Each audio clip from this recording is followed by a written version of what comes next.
It is a fact of life, not a word. Some men will lose their hair. You can shave it like Michael Jordan, or you can try to do something about it. I was going to say, yours looks very nice a la natural, but if you have hair replacement surgery... If I turn around...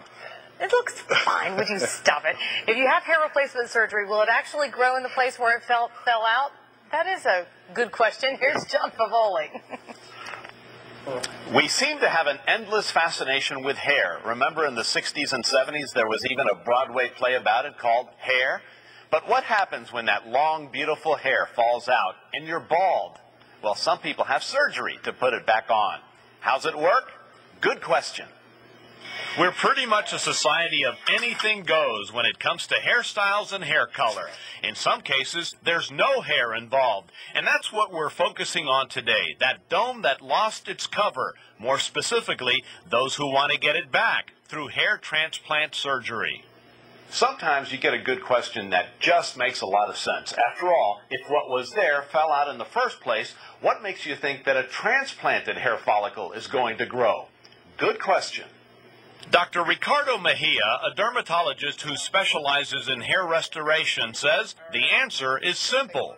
Well, transplanted hair comes from the back of your head, and that hair is more genetically insensitive to the hormones that cause hair loss, which is DHT. So when you take hairs from the back of the head and move them to the front, they continue to grow just as if they were growing in the back of the head. The answer may be simple, but the procedure is a little more complicated and expensive.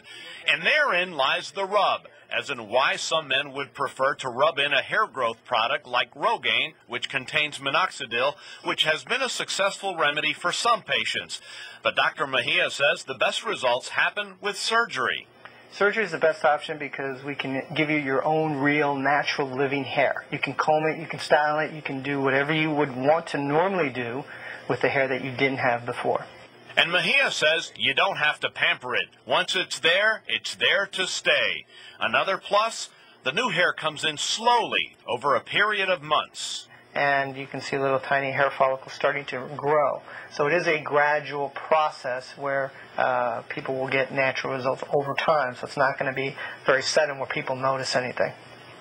If you're considering hair replacement surgery, make sure it's really what you want, because it's not cheap and it's generally not covered by insurance. Dr. Mejia says you can expect to pay $5,000 to $9,000 for usually 1 or 2 sessions.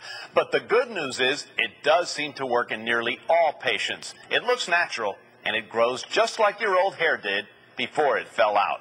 If you have a good question, email it to us at WPTV.com. John Follicle, News Channel 5.